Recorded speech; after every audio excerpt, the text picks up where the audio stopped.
Na última década, as redações de todo o mundo passaram a contar com um novo tipo de jornalista, capaz de conjugar análise de dados, programação, com o tradicional faro jornalístico. Bem-vindos ao Dados ao Futuro, o podcast do Jornal Público sobre o papel dos dados na construção do futuro.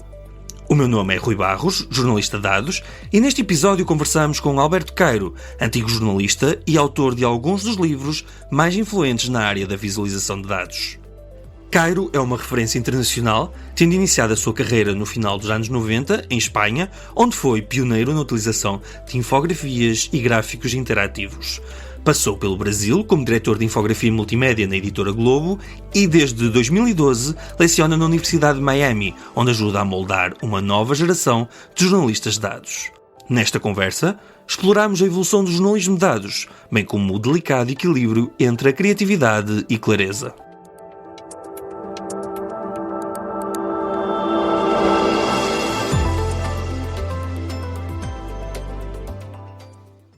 Começou a sua carreira como jornalista nos anos 90 no La Voz da Galícia.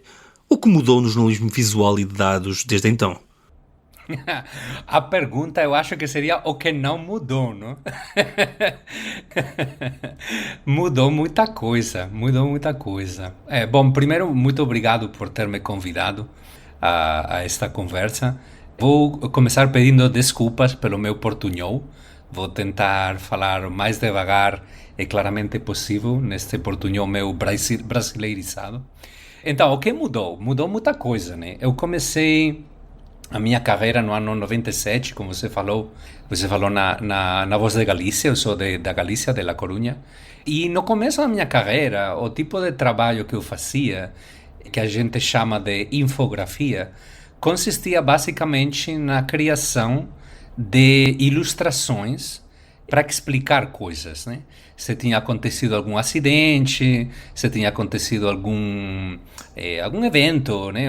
Ataque terrorista ou coisa assim, ou se tinha acontecido alguma coisa em alguma parte do mundo, a gente desenhava ou fazia desenhos explicando o que tinha acontecido, desenhava mapas, né? Para localizar também o lugar destes eventos, né? Trabalho que ainda até hoje continua existindo no mundo do jornalismo, né? Só que daí teve uma revolução, que basicamente é a revolução digital. Chega um momento no que a internet começa a bombar, todo mundo começa a entrar, né?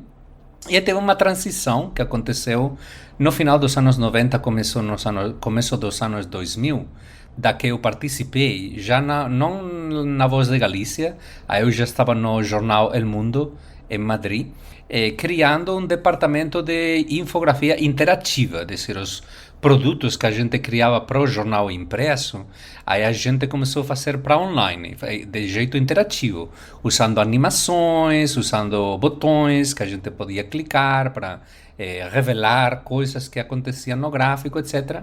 E depois teve uma segunda transição, que esta aconteceu já nos meados dos anos 2000 e começo dos anos 2010, que é a transição à visualização de dados, né?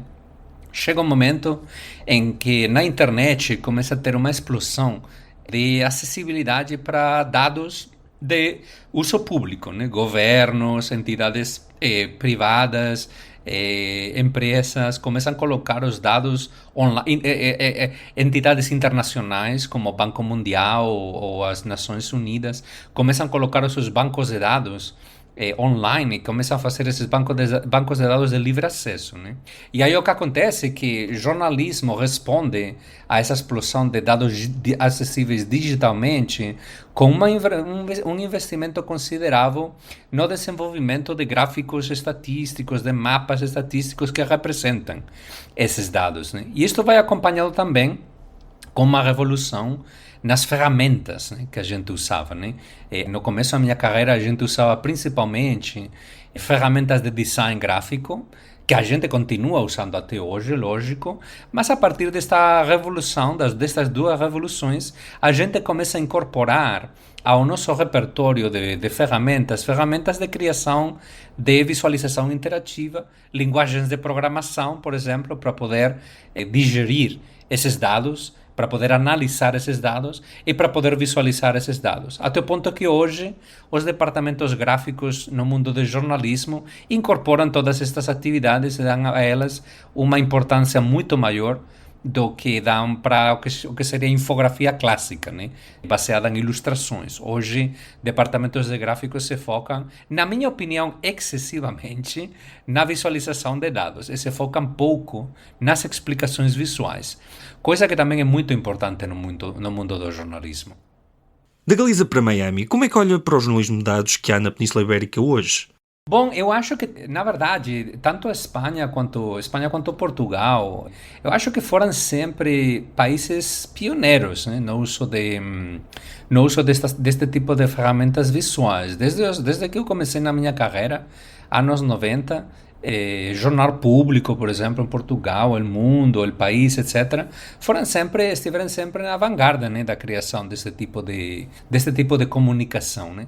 E aí continuam, eu acho. Continuam aí fazendo um trabalho muito, muito legal, muito bom, muito interessante. Ontem mesmo eu estava vendo uns gráficos criados pelo jornal eldiario.es da Espanha, que tem uma equipe relativamente pequena, são duas ou três pessoas fazendo visualizações interativas.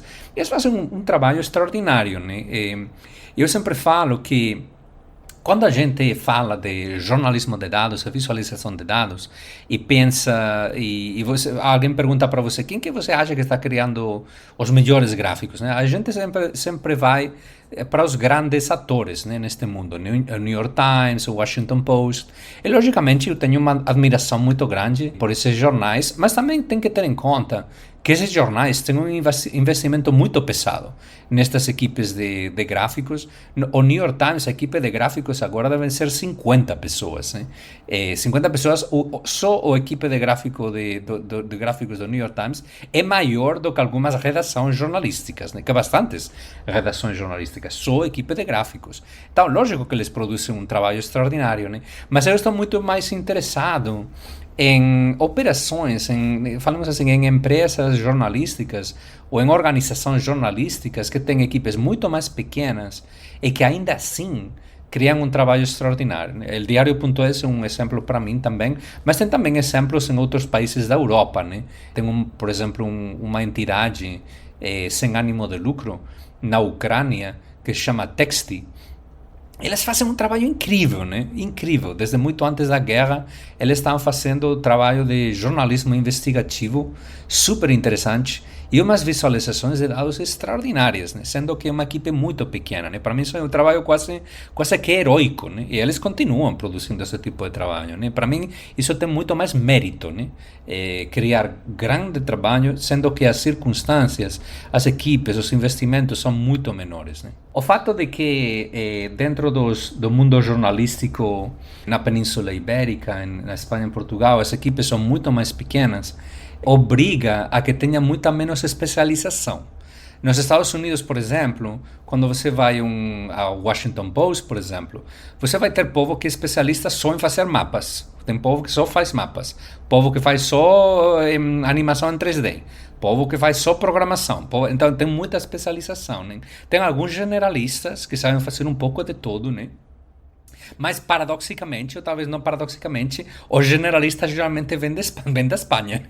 É interessante esse fator. Tem muito espanhol trabalhando nos Estados Unidos. Até o diretor de gráficos do Washington Post é um espanhol e é um generalista, né? Um cara que sabe fazer, o Chiqui Esteban, que sabe fazer um pouco de tudo, né? Mas o povo que contratam para as equipes de gráficos geralmente são muito mais especialistas, né?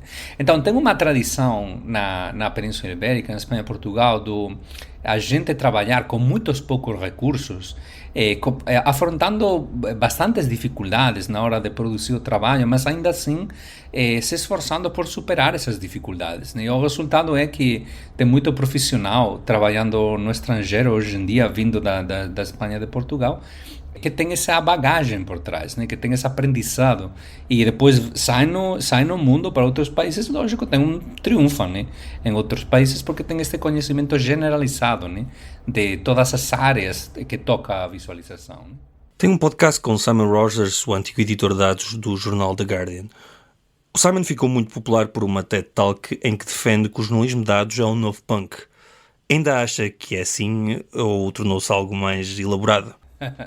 Eu conheço o Simon desde faz muitos anos já, desde a época que ele trabalhava no Guardian. Hoje ele está no Google, né? É o editor de dados do Google Trends, né? Que é a parte do Google que analisa dados da busca, né? E eu tenho conversado com ele bastante sobre esse assunto do jornalismo de dados sendo o novo punk, né? O sentido no que ele falou isso é que quando teve esta explosão da que eu falei antes, de acesso de dados, né? Que os dados eram muito fáceis de acessar, tinha ferramentas novas relativamente simples, né? E fáceis de usar, né? Aí teve uma explosão no jornalismo de dados, né? E aí, quando ele falou isso do novo punk, né? A analogia com o punk é que na música punk você pega a guitarra e você aprende 2 ou 3 acordes e pronto, você começa a tocar música, né? É o qual é um sonho que acho extraordinário, né? A música punk, a música do metal, ainda que o metal requer muito mais virtuosismo, né? Musical, né? O punk não.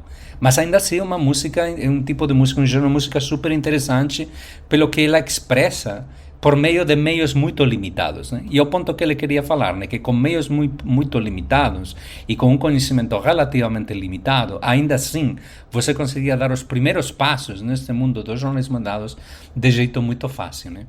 Aí eu falava que tudo bem, que pode ser, mas que do punk a gente teria que transicionar para outros gêneros musicais, eventualmente, né? Rock progressivo, né?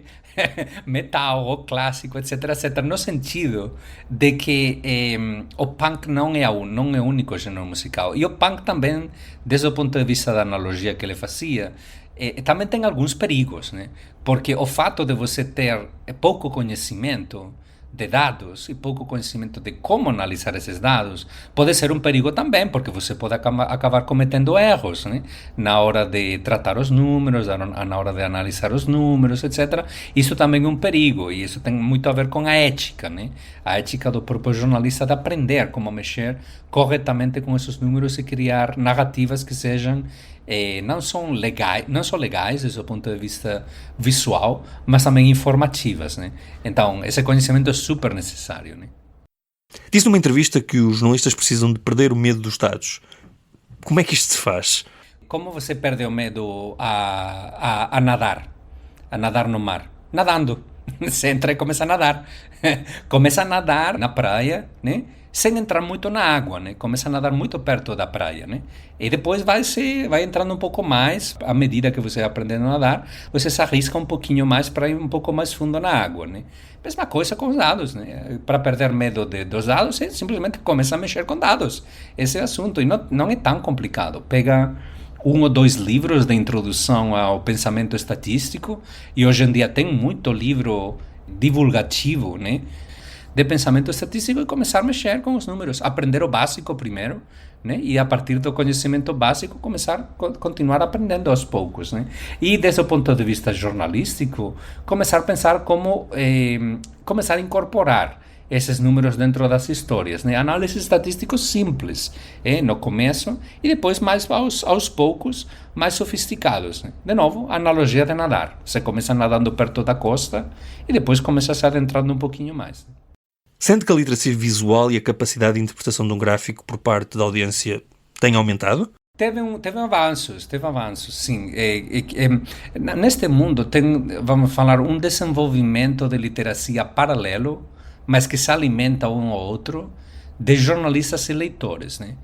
A sofisticação dos tipos de visualização que aparecem hoje nos jornais online é muito maior do que era faz 10 anos, né?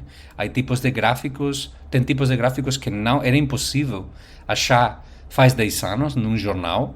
Falasse gráficos de dispersão, por exemplo, histogramas, né? Era impossível ver histogramas ou gráficos de dispersão num jornal faz 10 ou 15 anos. E hoje em dia estão sendo usados generalizadamente, né? E tem resposta muito positiva dos leitores, né? Então, sim, eu acho que teve um desenvolvimento, né, da literacia visual, porque a gente começou a incorporar esses gráficos aos poucos dentro das mensagens jornalísticas, e isso acabou acostumando a audiência a ler esse tipo de gráficos também, aos poucos, né? A primeira vez que você vê um histograma ou um gráfico de dispersão, por exemplo, pode ser que você fique um pouco chocado, né? Não sabe o que está vendo, né? Mas se o leitor passa 5 minutos, ou menos do que isso, tentando decifrar o que o leitor está vendo, ele vai começar a entender esse gráfico, né? E tem esse aumento, né, de literacia.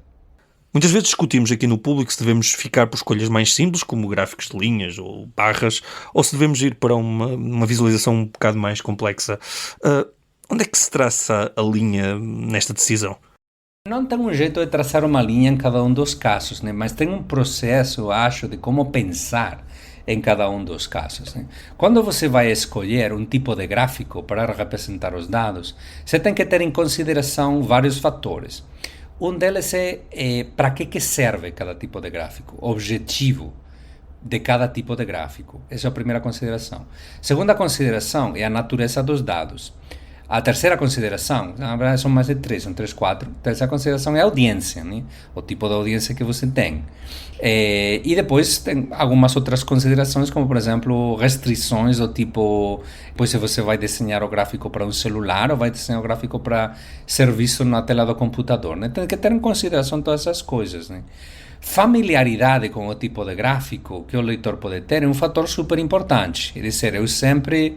Talvez porque tenho um espírito um pouco mais, desde o ponto de vista criativo, um pouco mais conservador, eu sempre tento usar gráficos que eu acho que o leitor já conhece, né? Mas isso não quer dizer que todo tem que ser um gráfico de barras, né? Ou todo que tem que ser um gráfico de linha. Que se, por exemplo, você quer ver a associação entre duas variáveis quantitativas, geralmente o melhor jeito de representar isso é um gráfico de dispersão. Não tem melhor jeito que representar isso. Bom, pode ter, né? Mas na maioria dos casos o gráfico de dispersão vai ser o melhor jeito de mostrar esses gráficos. E coloco o gráfico de dispersão, scatterplot, em inglês, como um exemplo, porque eu enfrentei essa situação de querer usar um gráfico de dispersão no jornal, e aí chegar o editor e falar, é que nunca usamos este gráfico antes, o leitor não vai entender. E a minha resposta é, lógico que não vai entender porque a gente nunca usou, né? A gente tem que usar alguma vez, começar a usar, talvez colocar uma explicação no gráfico de como ler esse gráfico, e a partir de aí, de algum jeito, aumentar a literacia visual do leitor, né? Porque este tipo de gráfico é geralmente o melhor tipo de gráfico para este tipo de dados, né? Então é um pensamento um pouco funcionalista, mas também tendo em conta a natureza dos leitores, é dizer, não criar gráficos super criativos, super densos, só pelo fato de que a gente pode. A prioridade sempre tem que ser comunicar as coisas, mas ao mesmo tempo não ser hiperconservadores no sentido de que todo tem que ser gráfico de tarta, pizza, linha, barra, etc. Tem muito, o vocabulário de visualização é muitíssimo mais amplo do que isso, e a gente tem que usar, porque é um jeito de mostrar os dados de jeito apropriado, e ao mesmo tempo também um serviço público, de aumentar a educação visual dos leitores, né? Também ter em conta, é outro fator mais, além da audiência, tipos de dados, objetivo, comunicativo, etc., que é o atrativo visual, que tem gráficos que são lindos de ver, podem ser mais difíceis de entender, pode ser que sejam excessivamente densos, mas são lindos de ver, gráficos hipercriativos, de um jeito um pouquinho mais artístico. Eu acho que eles também têm lugar dentro do mundo do jornalismo. Podem funcionar um pouco como ilustrações, né? Que depois podem ser acompanhadas dentro de uma história com gráficos mais tradicionais. Você abre a história com um gráfico super criativo, meio que estranho, assim e tal, mas depois, no momento que o leitor faz scroll, aí na seguinte tela você já tem o gráfico tradicional de barra, de linha, etc., mostrando a clareza, né? Os dados com mais clareza, né?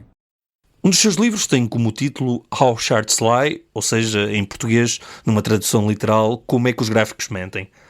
Por onde é que olha para tentar perceber se um gráfico está a mentir? Bom, um dos pontos dos que eu falo no livro é que, na verdade, o título do livro é um pouco uma piada, né? Porque o livro normalmente não é como os gráficos mentem, mais bem como nós mentimos a nós mesmos quando lemos um gráfico. É dizer, um gráfico pode estar perfeitamente desenhado, mas ainda assim ele pode ser interpretado de jeito errôneo, né? De jeito equivocado, né? De jeito errado. E é o que o livro é. O livro é mais um manual de como ler gráficos, né? Mais do que como gráficos mentem, né? Logicamente tem gráficos que foram feitos com o objetivo, claro, de mentir para o leitor, mas são uma minoria, né? A maioria dos casos que eu achei de gráficos que provocaram discussões online, eram gráficos que estavam perfeitamente desenhados, mas que foram mal interpretados pelas pessoas que estavam lendo esses gráficos, né? Então, como interpretar bem um gráfico?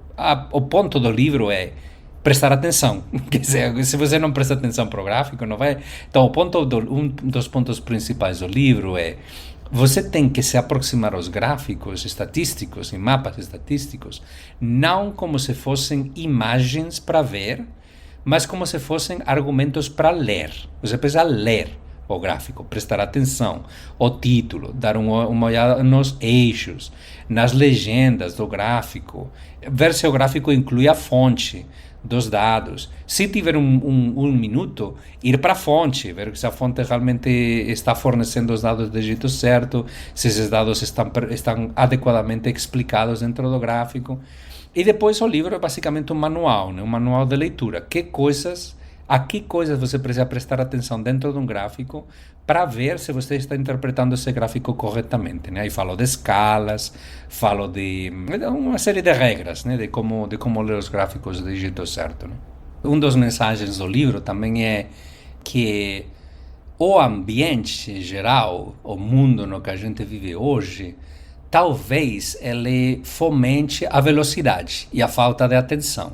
Todas as ferramentas online, digitais, particularmente as redes sociais, o que elas incentivam é o consumo rápido e sem prestar atenção de conteúdo. Mas eu não sou um determinista, eu não sou um pessimista. Eu acho que se você acha e você está convencido do argumento que eu e outra muita gente faz, de que a gente precisa prestar mais atenção nas coisas, você pode se policiar, você pode simplesmente começar a prestar mais atenção nas coisas. Você não precisa se guiar pelo que a ferramenta está incentivando. Então, se as redes sociais incentivam a velocidade de consumo, você faz o esforço consciente de não ir com velocidade, não ir com pressa demais. Você para, lê e presta atenção às coisas. Uma das coisas que a gente precisa educar mais hoje em dia é a educação na atenção. Não tanto na educação de literacia, etc. Tudo isso é super importante, mas a educação da atenção às coisas, de prestar atenção ao mundo que rodeia a gente. De novo, é um projeto difícil, porque o mundo que nos rodeia incentiva completamente o contrário, mas a gente tem vontade, né? A gente tem livre-arbítrio, né? A gente pode usar essa vontade para lutar contra essas tendências, lutar contra esses incentivos, né? Coloque-se agora no lugar de quem nos escuta. Terminou este podcast, achou o tema da visualização de dados muito interessante, quer começar a explorar mais. Que conselhos é que tem para esta pessoa? Pega a guitarra, aprende 3 acordes, começa a tocar, né? É o punk, né? É essa história, né? É um pouco mais complexo do que isso, mas na verdade, no fundo, é basicamente isso. Se você tem vontade de aprender, hoje em dia, uma das grandes vantagens do mundo digital é que tem tanto recurso hoje em dia para aprender. Tem curso online, tem tutorial no YouTube, tem tutorial online escrito, tem um monte de coisa. E ferramentas também de livre uso que você pode usar para dar os primeiros passos, né, neste mundo. Para mim, o assunto é o seguinte: escolhe um tema que você goste. Esportes, por exemplo. Esportes geram um monte de dados. Ou se você está interessado em assuntos humanitários, vai nas Nações Unidas ou no Banco Mundial, procura dados de pobreza, mortalidade infantil, esse tipo de coisas. Pega algum livro de introdução ao pensamento estatístico, né, que tem muitos hoje, de divulgação científica sobre estatística. Pega 1 ou 2, começa a ler. Pega um livro ou 2 de introdução à visualização, ou algum curso online de introdução à visualização. Alguma ferramenta de livre uso, ou que seja tipo freemium, e hoje em dia tem muitas, tem uma chamada Data Wrapper, que é muito boa, outra que se chama Flourish, Tableau, que é uma ferramenta extraordinária de visualização, tem uma versão de livre uso também. Escolhe uma ferramenta ou 2 que você possa aprender o básico em meia hora, 1 hora, E começa a fazer. Aí começa a fazer. Simplesmente começa a praticar, começa a ver. Tenta se expor ao trabalho de gente que já leva muito tempo neste mundo, porque um dos melhores jeitos de aprender como fazer qualquer coisa que tenha um componente artístico é copiar de outras pessoas. Copiar não no sentido de plagiar a essas outras pessoas, mas de tomar inspiração dessas outras pessoas. Então, do mesmo jeito que você não vai conseguir aprender a ser um bom escritor se você não lê muito, você não vai ser um bom visualizador se você não lê muita visualização, né? Então, essa estratégia combinada, né? É a criação por uma parte, mas também a autoeducação pela outra. E na parte de autoeducação, aí entra a parte de buscar uma ferramenta, alguns livros de introdução, talvez algum curso livre online, que tem muita coisa, muito tutorial. E aí a prática, né? E começar a praticar, né? Este podcast é apoiado pela LTP Labs, uma empresa comprometida com a integridade dos dados que recolhe e trabalha para os seus parceiros. O público fica no ouvido.